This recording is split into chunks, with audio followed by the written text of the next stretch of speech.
भाई साहब इन दिनों केरला स्टोरी को लेके बहुत बवाल मचा हुआ है। मतलब चारों तरफ बातें हो रही हैं, डिस्कशन हो रहे हैं और इससे ज़्यादा ही बहुत कुछ हो रहा है जिसके बारे में आप सब जानते हैं। जब से ये मूवी रिलीज़ हुई है, रिलीज़ क्या हुई है, जब से इसका टीज़र आया था तब से इस मूवी के बारे में काफ़ी कंट्रोवर्सी हो रही है और वो कंट्रोवर्सी अभी तक सतत रूप से चल रही है। अब तो मूवी रिलीज़ हो चुकी है, 1 हफ्ता हो गया लगभग रिलीज़ हुए।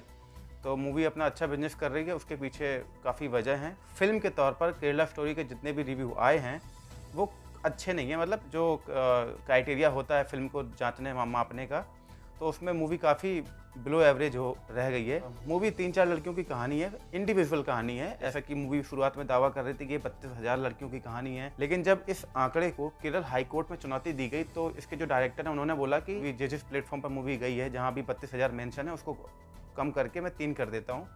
तो आज की डेट में इस मूवी के ट्रेलर में या टीज़र में हर जगह जहाँ भी है, सबके नीचे जो डिस्क्रिप्शन है उसमें 3 नंबर कर दिया है 32,000 को हटा के। तो बात सिर्फ इतनी सी है कि अगर ये मूवी सिर्फ 3 लड़कियों की कहानी है तो इस मूवी का नाम केरला स्टोरी क्यों रखा गया है? मुझे बस इस चीज़ से दिक्कत है।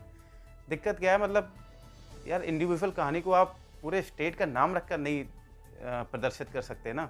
जो भी सच्चाई है मूवी की वो मूवी देखने के बाद बताऊँगा मैं। लेकिन मैं आपको एक दूसरा केरला दिखाना चाहता हूँ जो शायद मूवी वाले केरला से थोड़ा अलग है या बहुत ज़्यादा अलग है। तो तथ्यों और आंकड़ों के आधार पर मैं आपको रियल केरला स्टोरी बताने वाला हूँ। पहले आंकड़े की बात करते हैं कि केरल की 1% से भी कम जनसंख्या यानी कि 0.72% के आसपास की जनसंख्या है, वो गरीबी रेखा के नीचे रहती है। वहीं पूरे देश में 22% ऐसी आबादी है जो गरीबी रेखा के नीचे रहती है। केरल की इकोनॉमी रेट 20% के आसपास है, वहीं सिर्फ देश की इकोनॉमी रेट 8.7% है। साल 2021-22 के आंकड़ों के मुताबिक केरल की प्रति व्यक्ति आय यानी कि पर कैपिटा इनकम 1,62,992 रुपये है। वहीं देश की पर कैपिटा इनकम 1,07,670 रुपये है। यानी कि केरला की जो पर कैपिटा इनकम है वो देश की एवरेज पर कैपिटा इनकम से 1.5 गुना अधिक है। वहीं बात करें विदेशों से भारत पैसा भेजने वाले राज्यों की सूची की, तो उसमें केरला जो है वो महाराष्ट्र के बाद दूसरे नंबर पर आता है। लेकिन इसके पहले के जो आंकड़े हैं उसमें केरला हमेशा टॉप पर रहा है। बात करते हैं देश के राज्यों की शिशु मृत्यु दर के नंबर्स की या उसकी लिस्ट की, तो केरला की शिशु मृत्यु दर है 1,000 बच्चों में से 6 बच्चों की। ठीक है, मतलब 1,000 में से 6 बच्चों की डेथ होती है। अब सुनो बाकी राज्यों कितनी है। एमपी की 41 है, यूपी की 46 है, असम की 40 है। वहीं बात करें मातृत्व मृत्यु दर की, तो वहां भी केरला सबसे कम है।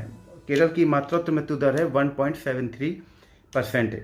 यूपी की है 35.45%, बिहार की है 45.62%। वहीं बात करें शिक्षा की, तो शिक्षा के मामले में केरल हमेशा से टॉप पर रहा है, ये हम सब जानते हैं। केरल की 96% जो आबादी है वो पढ़ी लिखी आबादी है। तो केरल यार एक बहुत ही अच्छा, सुंदर, शिक्षित, व्यवस्थित और काफ़ी अच्छा राज्य है कई मामलों में। मतलब ज़्यादातर मामलों में अगर पैरामीटर्स देखे जाएं या इंडेक्स में देखा जाए तो हमेशा केरल अधिकतर मामलों में टॉप 2 या टॉप 3 या टॉप पर ही है। ऐसे राज्य की 3 लड़कियों पर आपने एक फिल्म बनाई और उस फिल्म का नाम द केरला स्टोरी रख दिया, या कुछ और नाम रख देते। केरला स्टोरी आपको बनानी थी तो बहुत कुछ है केरला के बारे में बताने के लिए, बहुत शानदार मूवी बना सकते हैं।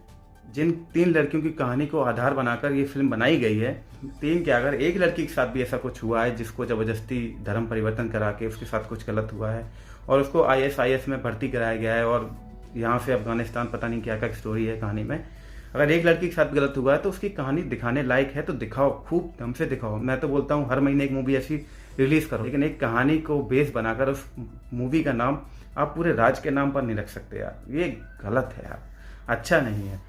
मुझे पर्सनली अगर मेरे राज्य के नाम पर या मेरे शहर के नाम पर या मेरे इलाके के नाम पर, बुंदेलखंड के नाम पर कोई मूवी बनाए किसी क्राइम को लेके, किसी गलत चीज़ को लेके, जो होती हैं हर जगह होती हैं, और उसका नाम रख दे द बुंदेलखंड स्टोरी, तो बुरा लगेगा ना मुझे यार कि सारे बुंदेलखंड में यही नहीं हो रहा है ना।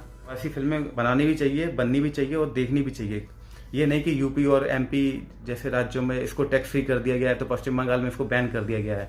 पिक्चरों के नाम पे, फिल्मों के ऊपर भी पॉलिटिक्स, फिल्मों के ऊपर भी अलग अलग विचारधारा, कहीं बैन हो रही कहीं फ्री हो रही है। ये अच्छा नहीं है कला के लिए, फिल्मों के लिए, इंडस्ट्री के लिए, हमारी बॉलीवुड इंडस्ट्री के लिए, किसी भी इंडस्ट्री के लिए, कि कहीं उसको प्रोत्साहन दिया जा रहा है तो कहीं उसको बैन कर दिया जा रहा है। ये सब नहीं होना चाहिए। फिल्म अच्छी हो बुरी हो, चाहे वो एक बंदे की कहानी हो या 10 लोगों की कहानी हो या 1000 लोगों की कहानी हो, अगर सच्चाई है तो फिल्म बने और देखे।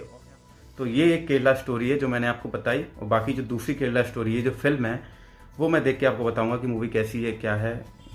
कितना झूठ, कितना सच, कितना प्रोपेगेंडा, कितना एजेंडा। ठीक है, तो तब तक के लिए जय हिंद।